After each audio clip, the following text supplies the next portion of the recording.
our first government breakfast here at the Chelsea Chamber of Commerce since 2019. We're super excited to put this on. They have a great special guest, and Representative Dan Ryan, and of course to be here with our hosts, Mark and Mike, who at 2015 took this place over, and obviously they turned it into this magnificent restaurant that Tracy and I often visit for brunch. So if you haven't been here, if this is your first time here, you know, try to put this on your schedule to come here and have a nice lunch, a nice supper, or a nice business meeting over brunch on Sundays. It's a fantastic place, and we thank Mark and Mike for their hospitality today. Thank you. A quick story, as I was telling Chief Len of the fire department. You know, this was the old fire. This was my father's firehouse back when he started in the late '60s. You know, and it's a place that my brother and I grew up in the '70s. You know, and it always brings back some memories here. You know, it was obviously not as nice looking as it is now.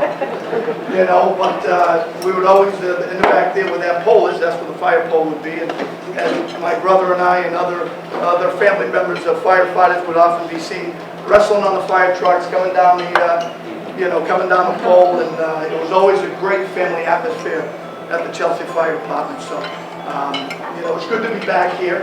And another piece of history, as I just told the chief, was that back in the late '90s, when I was a city councilor, this place came up. City Manager Sanagate, who I love to death, but not at this particular time, wanted to sell the building and put it up for development. And it was a bank, I think it's so. I did go down in flames. I lost that vote 10-1, obviously, because it's now a restaurant. But this place always had a significant history in our city, and I'm glad that Mike and Mark have turned it into what it is here today. A couple of things we want to go over.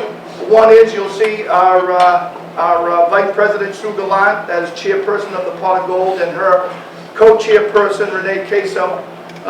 They're selling raffles. We have our big Pot of Gold event. It's coming back, same thing, first time since 2019. It is our signature event and one of the best events in the city. And we all get together. Not only is it a fundraiser for us, but it's just a great night. You get costumes. You know, there's events, there's prizes, there's so much going on. Plus, you can win $10,000. You know, so if you want to buy a raffle, the tickets are $175. So feel free to spend that. Or you could just buy $20 worth of raffles, and then we'll pull it at the end of the breakfast, and hopefully you'll get a chance to win a ticket to this great event. So please, you know, for the next 15 or 20 minutes, if you want to buy a ticket, go up and see Sue at the back there. So real quick, thanks to the fundraising committee. It was our secretary Arthur Arsenal, who's not here, who's on vacation. He chairperson this event. Did a great job along with Sue and Renee and Maureen and Beth. They all did a terrific job here in putting this on, along with our executive director Jen Hassell and her staff member, our office manager Carolina Bonilla. You know, working with Mike and Mark and putting this together. So great job, you know, by each of you. Just want to introduce some of the board members that are here. We do have Executive Vice President Beth McDougall that is here. Vice President mentioned Sue Gallant, the co-chairperson of the Pot of Gold, Renee Queso. We have Maureen Foley here, who was instrumental in working with the city and bringing the travel and tourism grant to the city of Chelsea, working with Mimi Graney at the city. We have Kelly Orlando's here from Beth Israel. And we also have, I saw him come in, our dear friend from the Hispanic American Institute, Nader Acevedo. There he is, man, right? Nader and his partner Alberto have been working closely with the Chelsea Chamber with a couple of grants. And with those grants, we were able to recently open up the Small Business Enterprise Center, which offers free training for a lot of the small businesses here in the community, which has been something that has been lacking over the last couple of years, you know, due to COVID. And along with our office staff of Jen and Carolina, they put together a great platform for our small businesses, you know, for their trainings you know, for community meeting for themselves.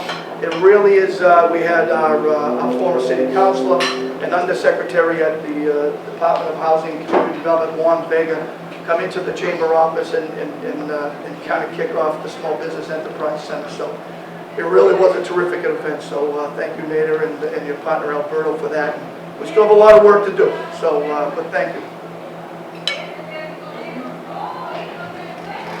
So as a part of the government breakfast, obviously this is something that we look forward to every year. We try to bring in the past, we've always tried to bring in, you know, speakers that have really done, you know, some work here, not only here that affected the city of Chelsea, but also the district that they represent, as well as the state themselves. So it's good to see our partners in city government. You know, we're looking at, you know, our city manager Tom Ambrosino here, superintendent of schools Alvy's here and her staff. You know, the city solicitor Cheryl Watson Fisher, who was also instrumental in putting together a fantastic Chelsea Day event a couple of weeks ago.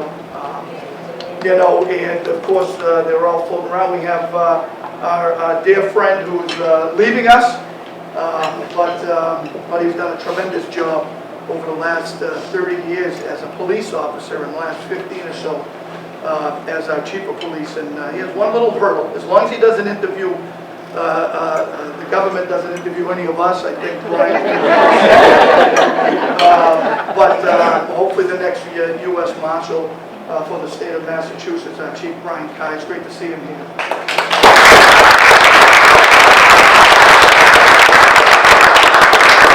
William is another friend of 30, 40 years. The Houghton family, we're firefighters, but he's straight off to become a police officer. You know, so he's the black sheep of the family household.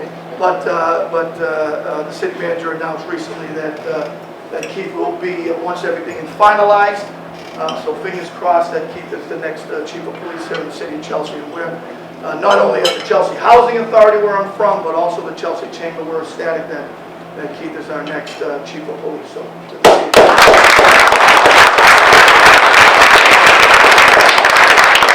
as I mentioned before, our fire chief, Len Albanese, who is, there's never a dull moment here.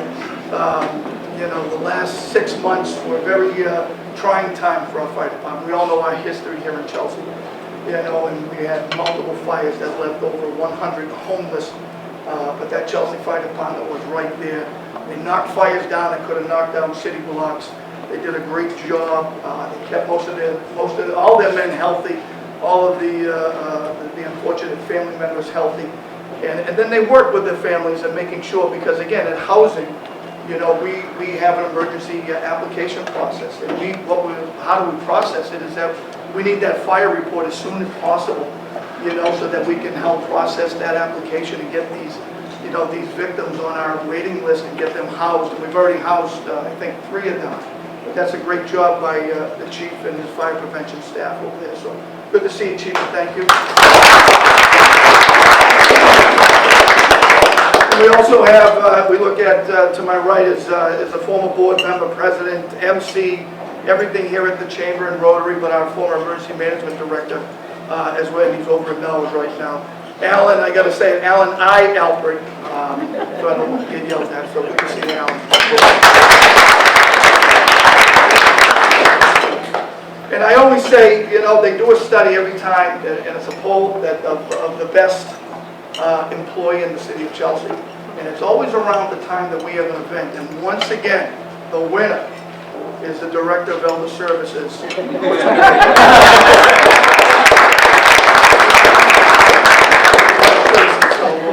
thank you for all you're doing. Making sure I haven't missed any. There are so many people here. So now we go on to our and also to our friends. I mean, we look out at some of the nonprofits that are out here. We have our dear friends at Catholic and the director with Rochelle and Joan with the CBC and all they do, and Scott back there with Roker and his team. I look over to my right, and there's Sean McReynolds and Jen Corcoran and Dot Joyce, who are leading working with the Chelsea Housing Authority on the $150 million redevelopment down there on Central Ave, which is going forward. We have 2 families left. We've relocated 94 out of the 96 families, 2 more to go. And then everybody's invited to blow that place up. So we'll be doing that. October 18th at 1 o'clock, I believe it is. So everyone's invited to that one. So to our guest speaker, you know, I've known Danny for about 40 years. All right, the first 5 we were enemies, Chelsea, Charlestown. I was a Mattignon kid. He was a Christopher Columbus kid. So we battled on the ball fields, the football fields. We battled, you know, at a few other places. Statute of limitations hasn't ran out yet, so we can't get into details. But then in the 90s, Danny and I really got to know each other better as we worked on Congressman Kennedy's races. He was thinking about running for governor. We jumped in on that. And then, of course, we really became close when I was involved in running Chelsea for Congressman Capuano, and he was in charge of running Charlestown. And, you know, to see his passion and his love not only for Charlestown, but for this region, you know, you really saw that this was just the tip of the iceberg for Danny and what he was going to, you know, be, you know, moving forward. He did 12 years with Mike? 14 years with Congressman Capuano, you know, and some of which was in Washington. And then again, even Washington got a little tired of Danny, so we had to ship him back to Boston. You know, and then over the years, you know, working with Mike, he was always right in. Because I'll tell you, that first hotel, as I was telling some stories here, that first hotel, it was going up when we did the urban renewal back in the 90s. We took 18 properties, eminent domain, you know, and the big jump stop was going to be the hotel.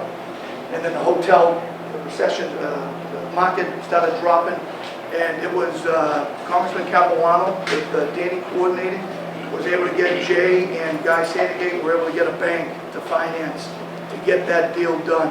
And that's what jump-started all of this greatness that you see all around us, you know, that's going on here, this economic boom, you know, in our commercial industry. It all started with that building, you know, and Jamie had something to do with it as working in Mike's office and representing this area. You know, then he ran for Boston City Council and absolutely got destroyed by Sal Lamartine. So that kind of brought him down, humbled him a little bit. And so, you know, and then he ran for state representative, and you know, and over these 6 years now that he's been an elected official, and when you think about it, we've had some of the most influential elected officials here in the city of Chelsea. You know, you think of Richie Volk. There was very few that were more intelligent and more powerful than Richie Volk. You know, Billy Reinstein, you know, he represented a portion of Chelsea. And then we go to Representative O'Flaherty. And then, of course, Senate President Tom Birmingham with all that he has done. And then, and now, you know, we had Senator Sal DiDomenico, who was going to be one of our speakers, but got called to go down to Washington. You know, and now with Danny. And you look at his bio. And you talk about, he has been instrumental as Director of Operations at Chelsea Housing, instrumental with getting home rule petitions and work done with the public-private partnership, you know, for that industry development up there, and leading the charge for a lot of legislation that helped us to move forward. And then you look at the last couple of years in COVID. You know, he really worked hard on securing funds for the small businesses that came out of the governor's office.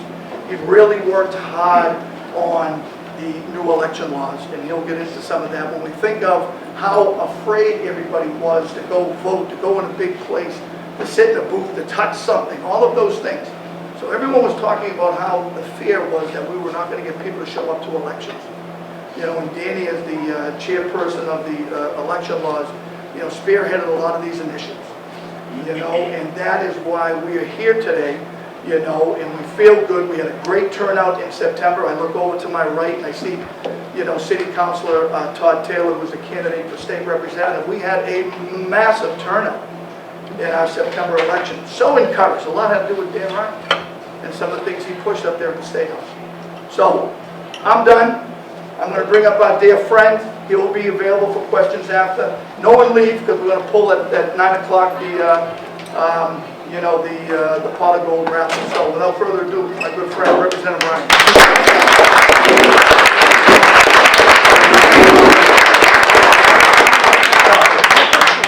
We don't need a mic, we both have big mouths. Thank you, Paul, you covered everything, so I'll just open it up for questions.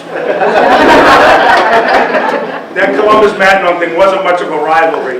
They had their second stringers in by the second quarter every time, so yeah, it wasn't much of a rivalry. But we did play against each other years ago, and we've been friends ever since. But I thank Paul for his service to the city of Chelsea and for just being a friend, always there when I need something or need to be told where to go and what to do. Paul's always been there, and his wife Tracy's awesome over there at the Elderly Center, Senior Center. So. I just want to thank everybody for being here. I think Paul thanked our host and all that. And I just want to give a little rundown. I didn't, I'm trying to put, as we all are, COVID in the rearview mirror. We're trying to. But it's still here. Every time I come to an event, it's the first time we've done this since. So we're not out of it yet, right? We're still, the economy, not sure where it is. We don't know. We have thousands of jobs open, but unemployment is low. We have supply line issues, which are true. And I was on a Zoom months ago when we were still doing Zooms. I couldn't find the right cat food for over a month. Okay? Still can't. Cats are going to learn to eat tuna fish or something. And, I kind of make light of that, but I was on a Zoom and I realized this is real. It's not about cat food. My cat will survive. We found her in the yard. She lived, months without us. But those are real issues, and I don't know what the answer is, except the business community will know. I think you folks have known. I think you stepped up during COVID, like I've never seen before. Chelsea, it was in the newspapers, was the hardest hit. First one's hit. The issues in Holyoke, Soldiers Home. Other soldiers' home on the other side of the state was right here on our hill. We were able to contain that to the best of our ability because of the work here of some of the nonprofits that Paul had talked about, our city services. Tom Ambrosino, thank you for just being a great city manager, easy person to talk to.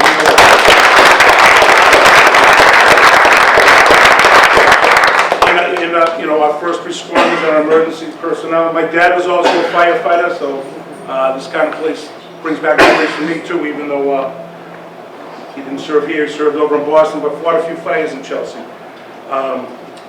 But all that being said, I'm just kind of bringing back a little of where we were. I hope, and I think we did, I hope the state legislature, with infusions of federal cash and for whatever reason, another reason why I don't understand this economy right now, we shut down the economy for 2 years, yet we have a surplus. Right? Doesn't seem to make sense, but we have it, and we're careful with it. We put money on the street to help people where we could help people. We try to get some money into the pockets of individuals who are struggling, knowing that these are unprecedented times, we got to put some money away. So when they talk about hundreds of billions of dollars of surplus or whatever, it doesn't last that long. Our rainy day fund is only 3 months worth of the state budget. So it sounds like a lot of money, but it can disappear overnight. So we want to continue to be careful. I know there was talk about this tax rebate that everyone's supposed to be getting. It looks like we're going to be held to that. We don't have the numbers yet. Looks like it is a state law.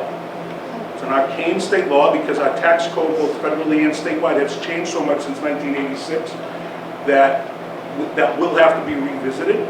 But in that also held up an economic development package that had tax breaks in it, more targeted tax breaks for the people who need it. People up to $150,000 a household.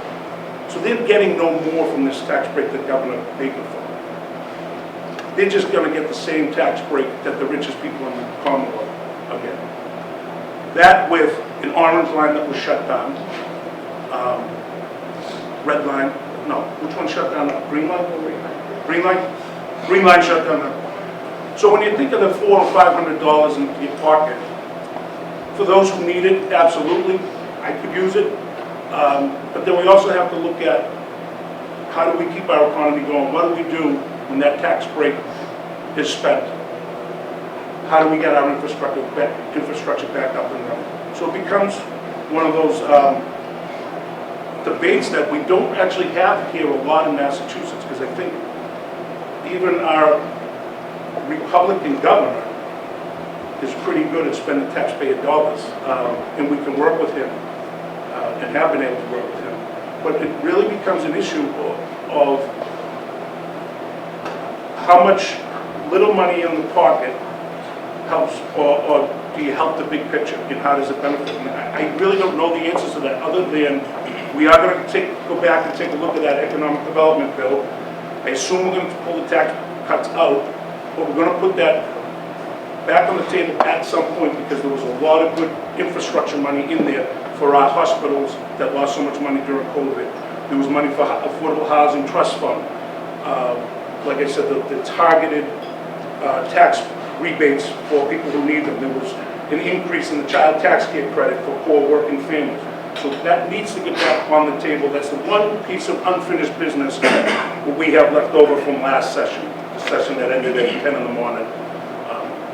So that was supposed to be the end of my speech, but I also wanted to talk about, Paul had brought up, I was lucky enough this last 2 years to be chairman of election laws. It was my first chairmanship, going in the middle of COVID. We did the emergency voting, as Paul mentioned, where people could, well, we started to implement some early voting in Massachusetts. It was a trial last presidential election, but we hadn't done it in an off year.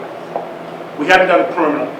So there was early voting that we did before COVID. There was the mail-in voting, and there's one really, I'll think of it. So we made that permanent this year. It's called the Votes Act.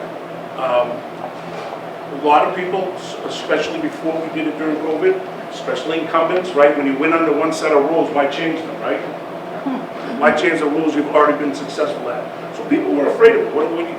And you'd see it in the national news all the time. Oh, elections got stolen, ballots were missing.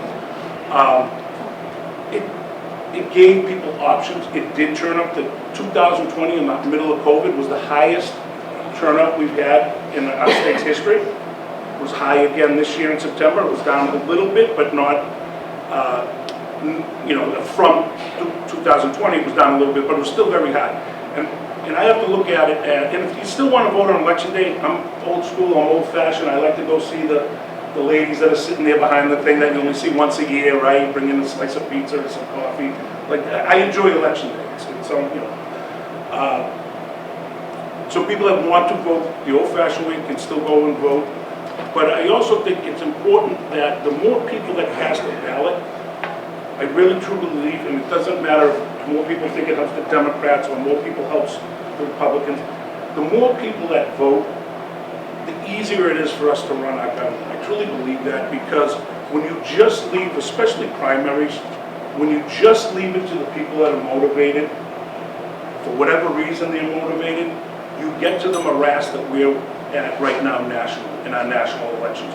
When the primaries decide who the final candidates are because of low turnout, you don't have an honest discussion. You don't have a fight for that middle ground.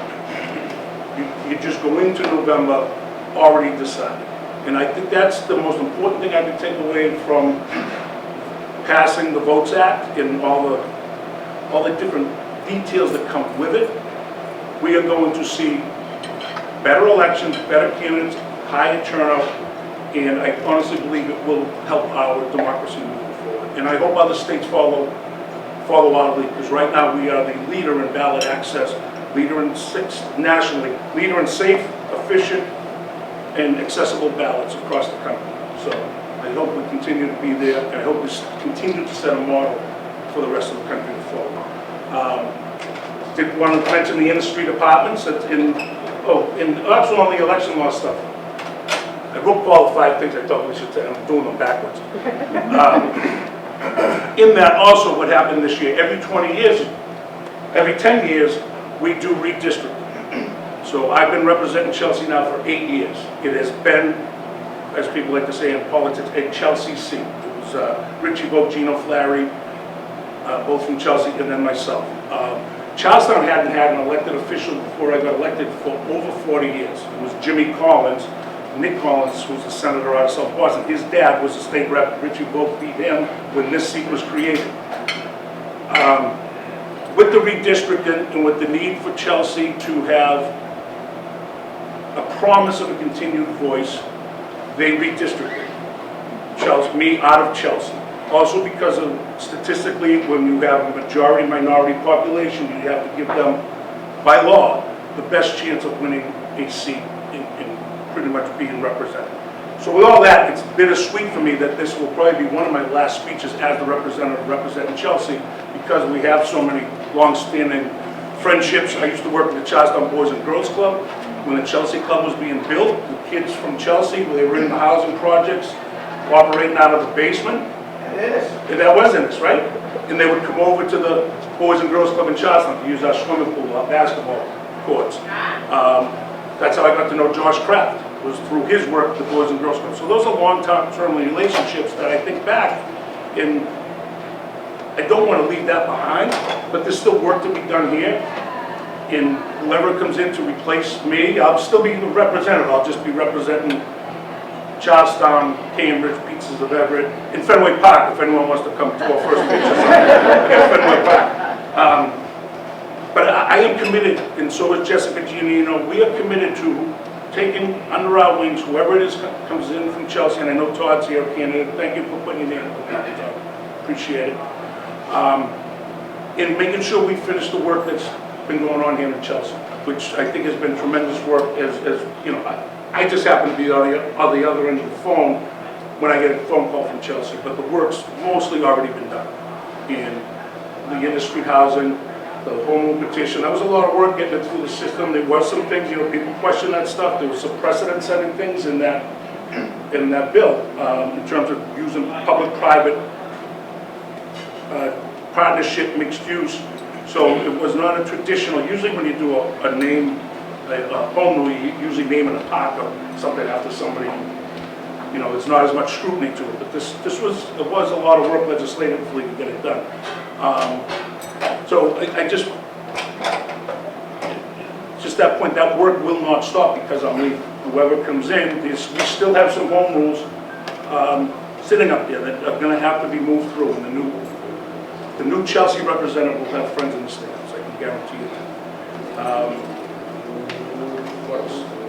Oh, just the importance of that Ennis development, because it is a unique one. Because most of these, you know, because he's actually involved with one in Charlestown, and it's dealing with federal public housing. Not a lot of people know this. Every state in America has federal public housing. So only 3 states in America have state public housing. We're one of them. Okay, which kind of led to the creation, surprisingly, from Jay Ash, right? Who's always the leader of being innovative when it comes to things like this. And he wanted to do it at the end of his tenure as city manager, was a public-private partnership. But you really needed the state to be involved because this is a state development down in Central Ave. So there's no federal funds involved. So we cannot relocate families on the federal development that he's dealing with in Charlestown. You can just give, you can give 1,100 Section 8 vouchers. The federal government give 1,100 Section 8 vouchers to those residents. They can go pick their own unit, be relocated. They don't have to come back. Really no heavy lift. None of that money was attached to this development, which required a lot of home rule petitions, a lot of minutia behind the scenes, really. Everyone will start falling asleep. You know, we kind of got into it. But it allowed us with all these special provisions. You know, the governor just did this sub-bidding. If we had to go through the bidding process for the sub-bids that you got to do for the big bids, this thing would still be 2 years behind schedule. And that was especially the home rule petition by Representative Ryan. So a lot of these things, you know, Danny's like, oh yeah, I just get the phone call. He did, but then there was a lot of work behind the scenes to get that done. And we're looking at, and I know it's a big thing that Todd pushes up there in City Council. It's not, they got to replace the 96 public housing units for those most vulnerable families.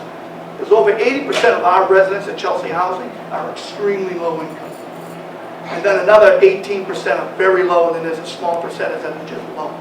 So when you look at the one, we're at the 30 AMI. You know, Todd was always pushing for that 80 AMI. So along with those 96, we have 40 middle income. So we think about some new police officers, new firefighters, new school teachers, they'll be able to come in and live in Chelsea because they can afford one of those 40 units. And then we have 194 market rate that help offset the subsidies of the 96. It is the first in the United States of America, a project like this. The first. So there's no blueprint. And Danny was instrumental in developing that blueprint along with the Cochran team and getting this done. So I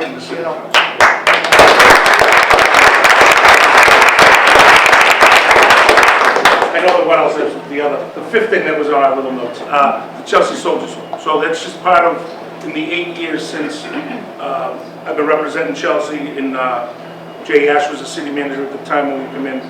The Chelsea Soldiers Home, what had happened at Holyoke was predictable. That's why that Chelsea Soldiers Home is being built. They had people living in dormitory-style dwellings. For 20 years, we hadn't met federal veterans standards for healthcare. We were ahead of the curve on the Chelsea Soldiers Home. That was the groundbreaking had already happened before the pandemic set in. But unfortunately, the pandemic showed us how much more work needed to be done in our healthcare, especially our veterans healthcare facilities. But that will be one legacy of this last 8 years. We're going to have a brand new soldiers home here for the men and women who served us in uniform. And that can't be a more prouder thing when I drive home from Route 1, my dad being a World War II veteran, than to see that up there on the hill.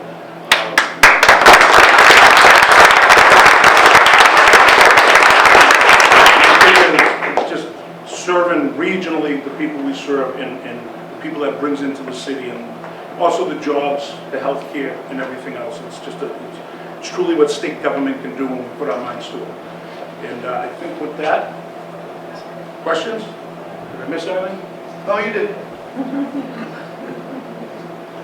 Oh, you got me. I knew you'd ask me. You briefly mentioned the tax refund. Yes. And as we all know, our tax dollars is what's used to pay the operations of the state. Where there is such an abundance of money left over, but so much work that needs to be done in the state, such as infrastructure. A Tobin Bridge that is just rusting away up there and falling apart. Why can't these monies be used to pay bills that these types of operations would create? Yes, music to my ears. I would love to do that. Because I think you're right, and I think that comes down to the basic tax debate that we always have, right? How much taxes do you pay? What do you get back for them?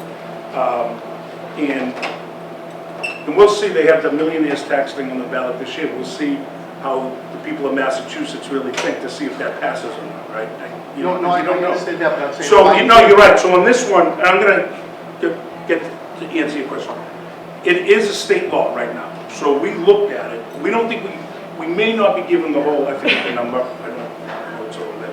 Forget the number. We may not be giving it all back. Or we don't even know how much of the surplus there really is. So for folks who didn't follow this, back in 1986, there was a law put on the books that when certain parameters hit our economy, so if we have certain much of revenue coming into the state and other economic factors are at a certain place, we have to give some of the money back. And what I was saying earlier, in 1986, remember that was the Reagan era, we were given tax breaks everywhere. Well, the tax code has changed significantly since, actually, that's one way of playing football against each other, back in 86. It's changed significantly. So that law, without having really even looked at it, hasn't been implemented since 1987. So it was enacted in 86. We only hit those thresholds once. That was in 1987. And it was a rebate. So to answer the question, we think we are obligated by law to give that money back. We don't know how much. The auditor's office is putting together what she believes if we really hit that threshold or not. And then there's a debate on how do we give it back. When they did it in 1987, it was done as a tax rebate, and a third of the people who were eligible never submitted for the rebate. So you save money right there. So we're not exact, I don't really have an answer, but yeah, I think a lot of us would love to use that money on bigger projects, or give a more targeted tax break to those who need it. Right now, this one's not targeted. Everybody sort of gets the same amount back. And the state was supposed to put a calculator, so if you want to know how much you're getting, there's a state calculator online. It was supposed to be up last Tuesday. I don't know if it is or not.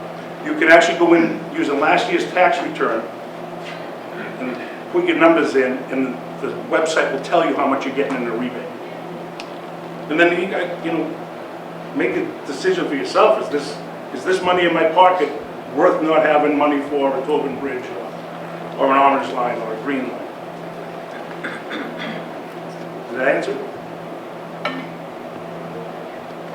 Any other questions?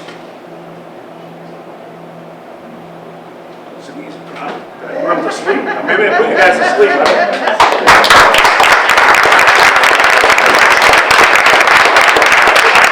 Before I bring up our executive director for a few words and to make a special presentation to our guest speaker, I just want to recognize a few more people. And he was the first one here. I apologize. Our longtime board member, Rick Gordon, is also here supporting us. Coverage down here in downtown Broadway. Also coming in was two terrific friends, and one of which I served with on the city council. They lead Green Roots, Roseanne Bongiovanni and Maria Berlin Power. Good to see you both here. Both of them just, and again, I look at the partnerships. I mean, that's how we survive here, is partnerships. No one can do any of what we do here on our own. And of course, we had the state, Representative Ryan, the state dump hazardous materials right by our property up there at our Prattville development. And Roseanne and Green Roots were right there ready to work with us to protect our residents. Councilor Taylor was there as well. So thank you, Roseanne and Maria, for that. And of course, they just opened up their new office over here at 90 Everett Ave, so stop by and say hello to them. So thank you for being here. And how could we ever forget our very good friend over here, Ricky Velez here, Chelsea Community Bank.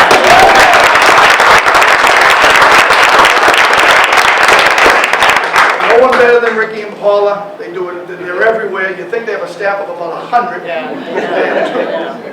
Okay, it is amazing. And again, knowing Ricky 25, 30 years, you know, it's always a pleasure. You always have a smile on his face, a positive word to say, and then he also does a great job in what he's here to do. So thank you, Ricky, and our best to Paula.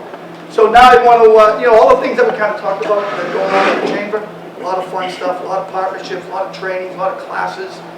We host a crime watch on the second Wednesday of the month in our office with our partnership with the police. All of that is all great ideas, but we always need, you know, people to put it together, implement the plan.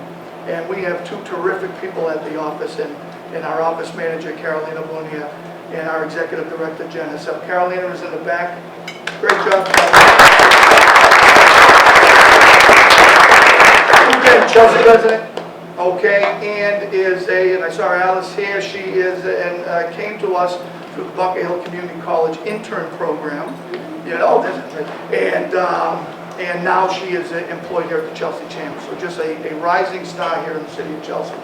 And of course, our executive director, who makes all of what our 16 board members, I didn't deal with 16 board members, you know, kind of putting all of that together. And the chamber has never been in a better place to succeed and to be a good partner to our city, to our other partners here in the community because of the work of our executive director. So Jen herself, come on up.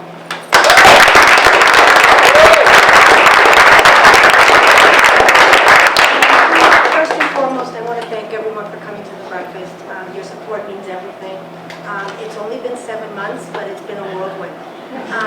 We had Chelsea Day. It was my pleasure to work with City Hall and the school department on Chelsea Day. It was such a fun event.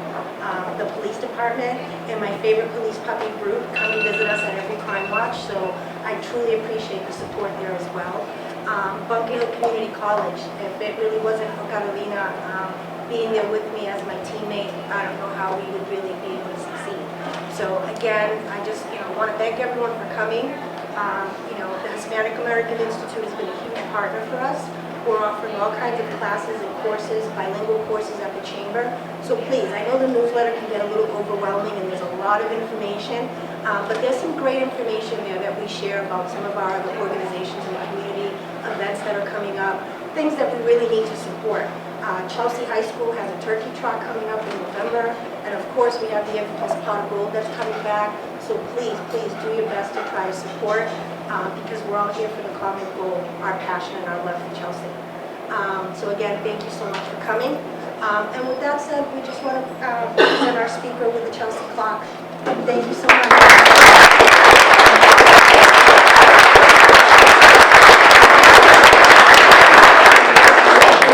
And Jen's daughter, Jalen, interned in my office for the Chelsea High School program where they have interns in this evening.